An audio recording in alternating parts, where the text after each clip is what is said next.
Well, yesterday, the president held a Cinco de Mayo reception in the White House Rose Garden, celebrating the contributions of Hispanic Americans, touting the close relationship between Mexico and the U.S. And the president also pandered to the Hispanic vote once again by promising that he wants to sign a DREAM Act into law. He said that he, quote, has his pens all ready. But how much longer can the estimated 1 million dreamers out there looking for a path for citizenship wait? Republican Senator Marco Rubio is pushing for his own version of the DREAM Act, and for those whose families or friends are being deported now, it's actually not looking so bad. So how is this fight going to carry out into the general election? Joining me to discuss it is Axel Caballero, founder and producer of Cuentame, a brave new foundation project. Axel, thanks so much for joining us again tonight. And for starters, I mean, what's your take on this speech that the president gave in the Rose Garden? It's his opportunity to talk about immigration reform again, the DREAM Act again, say that these are top priorities of his administration. But do people buy it still? Well, I think that there is an interesting dilemma happening right now. There are a portion of Latinos, particularly young Latinos and young immigrants, who still believe that there can be done, that something can be done by this president, that something can be done by this administration, that it can be pushed forward. Now, another segment believes that they have been let down, that there hasn't been enough push, that the last round, particularly with the DREAM Act, was a failed or missed opportunity, and that more should have been done to really rally the votes around it, and we got closer than ever before. So I think that, you know, right now, as elections are happening again, the rhetoric starts on both camps, and that's what we're seeing. Suddenly, the DREAM Act is back, you know, as a main campaign issue, and that's why we have a potential VP, Vice President nominee Marco Rubio, as well as the president, talking about this most crucial and most elemental issue right now. Well, so tell me about Marco Rubio's version of the DREAM Act. So far, the Obama administration and his advisors have all come out calling it half-cooked, I believe was the term. You know, they don't like it, and they're trying to tell people that it definitely doesn't do enough. Well, there's two main problems. The first one is that it's still very vague, so we can't really dive into what this actually is without a concrete proposal. It is a stump speech per se. It is some say that is just, you know, political pandering again, and that is just an issue that he's trying to smooth or soothe or burnish his Latino credentials. That is Senator Marco Rubio. That's the first issue, that until we have a concrete proposal, we need to kind of step back and see first what is it that this DREAM Act. Now, the second part, at least from what we've heard, it doesn't seem too much of a dream. It seems more as a nightmare act. Why? Because it, you know, while it does offer some immediate relief, it does not create a really strong and comprehensive approach to a much needed issue and solution. We have close to 1.2 million dreamers in this country. They require the utmost attention and offering that they need to have a particular legal status in this country. What this proposal does is not a legal status. It's like a limbo. It creates some other universe, some other sphere where these group of individuals will live.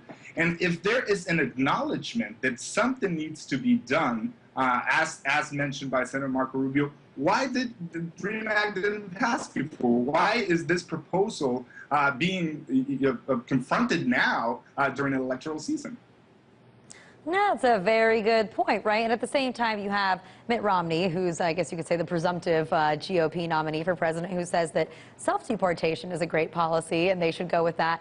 And you have John Boehner, who's already said that he finds it very difficult to think that Rubio's plan would even have any chance of passing before the election hits. So it does seem kind of like a dream, I guess you could say. But have you actually spoken to anybody that's warming at least to this idea of Marco Rubio's DREAM Act because they think that maybe there's some action that might happen sooner? You know, Jefferson Morley, who's a guest here on my show, often he wrote about this in Salon, and he spoke with some people that pointed to the fact that they have friends, they have family members that have been deported. The Obama administration has been deporting 400,000 people a year, and so for them, they feel like Marco Rubio is being more authentic. Well, that's essentially one of the issues, right? It seems to give some false expectations and false hopes. It seems more of the same, more rhetoric. It is not that long ago, in fact, it's a year and a half ago or 2 years when he declared that he absolutely would not support any DREAM Act legislation. Candidate Romney has said that he would not support any DREAM Act legislation. So suddenly they see the numbers, the Latino numbers, pretty dismal for the Republican ticket. And they see a need to burnish those Latino credentials. So they start talking about this potential DREAM Act.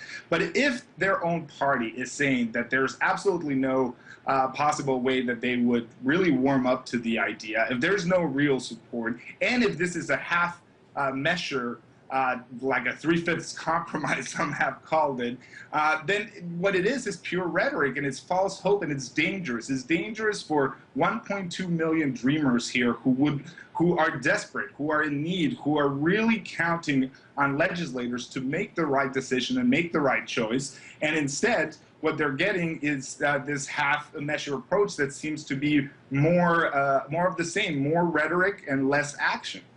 And let me just clear up for our viewers, too.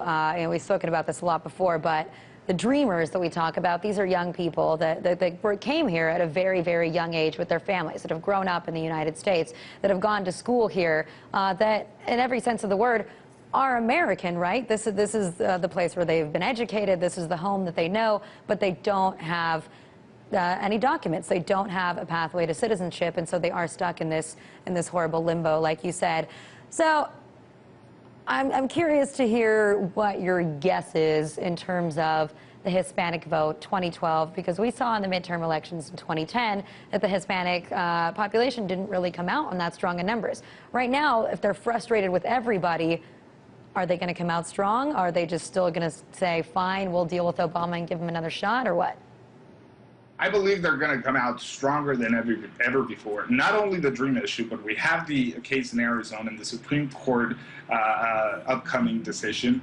We have consistent bashing of our immigrant communities in the airwaves. We have a whole slew of issues that is not isolated only to two-party candidates, but it is really a measure of the power that the Latino community has here. And I believe that these issues, along with obviously the current economic climate, is really going to push Latinos to really have a hard look and really study the proposals. Now, who they're going to go for, there's polls out there that kind of already tell that story. But I think it's not going to be a personality contest for the Latino community. It's going to be an issue-driven contest, and things like this, like the Nightmare Act that Senator Rubio is proposing, are not helping the situation because they confuse the electorate. He's only trying to burnish credentials, and that is essentially what's going to be the problem throughout the campaign. Latinos will get organized, Latinos will get educated, and they will go out and vote. All right, Axel, well, thanks for filling us in tonight, and I'm sure we'll be catching up a lot before November. Thanks. Thank you so much for having me on.